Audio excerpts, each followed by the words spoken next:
দেখতে পাচ্ছেন এখানেও কিন্তু ঘরের চাল বা টিন যেটা ছিল সেটা কিন্তু উড়িয়ে নিয়ে গেছে। সব জায়গা ফাঁকা। এখন আমি আছি বাগেরহাট জেলার মোড়লগঞ্জ উপজেলার আমরবিনা গ্রামে। আর এটি হচ্ছে আমার নানা বাড়ি। তো বর্তমানে আমি এখানে অবস্থান করছি। তো ঘূর্ণিঝড় রামেলের ভয়াবহ বাতাসে এবং ঝড়ের ফলে দেখতে পাচ্ছেন আমাদের ঘরের চাল কিন্তু বাতাসে উড়িয়ে নিয়ে গেছে।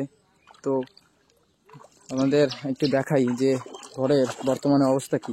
দেখতে পাচ্ছেন আমাদের উঠানে কিন্তু এখনও প্রায় 1 ফুটের মতো পানি। এখানে আমাদের এখন আমরা পুরো নিরুপায়। দেখতে পাচ্ছেন এই যে ঘরের কিন্তু চাল নাই, একবারে কোনো থাকার কোনো অবস্থাই নাই। দেখতে পাচ্ছেন পুরো ঘর কিন্তু ভেজা, কোথাও যে রাতে শোবার বা বসার জায়গা নাই, সব জায়গা ভেজা। টিনের আসলে উপরে যদি চাল না থাকে, আর আপনারা জানেন যে ভয়াবহ যে বাতাস এবং বৃষ্টি, এর ফলে কিন্তু সব জায়গায় পানি চাপ বেড়েছে। আর এই পানির ফলে আমাদের পুরো ঘর তলিয়ে গেছে, ভেজা, কোথাও বসার বা শোবার জায়গা নেই। তো দেখতে পাচ্ছেন এই যে ঘরের অবস্থা, সব জায়গায় কোথাও ঘরের কোনো জায়গা নেই যে সেখানে পানি পড়েনি। যদি উপরে চালই না থাকে তাহলে পানি তো পড়বেই, এটা স্বাভাবিক। তো দেখতে পাচ্ছেন গত 2 দিন যাবৎ আমরা কিন্তু এই ঘরে আসতে পারিনি। যেমন বাতাস হচ্ছিল তেমনই বৃষ্টি। দেখতে পাচ্ছেন এখানেও কিন্তু ঘরের চাল বা টিন যেটা ছিল সেটা কিন্তু উড়িয়ে নিয়ে গেছে। সব জায়গা ফাঁকা। এখানে কাঠ দেওয়া ছিল, কাঠ দিয়ে আটকানো ছিল, সেগুলোও কিন্তু এখানে নাই, সব বাতাসে উড়িয়ে নিয়ে গেছে।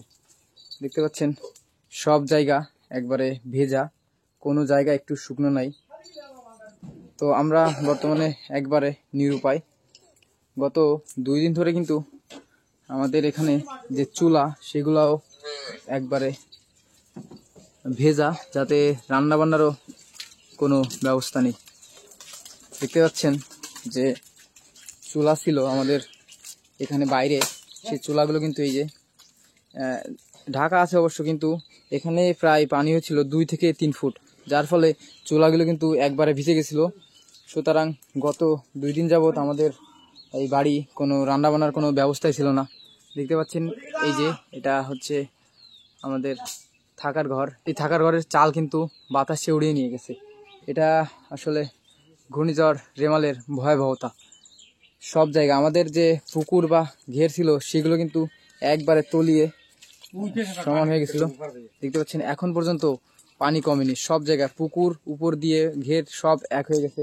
তো এখানে একটা বড় গাছ দেখতে পাচ্ছেন ঘরের উপর পড়ছিল, যার ফলে এই ঘরে থাকা একবারে অনিরাপদ হয়ে গেছিল।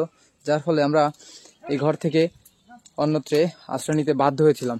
আর গবাদি পশু বা হাঁস মুরগি যেগুলো ছিল সেগুলো ছেড়ে দেওয়া ছিল, সেগুলো আসলে এখন কোথায় সেগুলো আমরা এখন জানি না।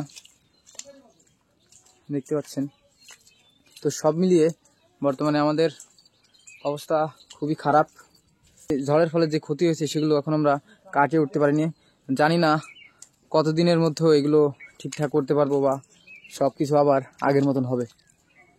দেখতেই পাচ্ছেন ঘরের উপর কিন্তু বড় সড়ো একটা গাছ পড়ে আছে।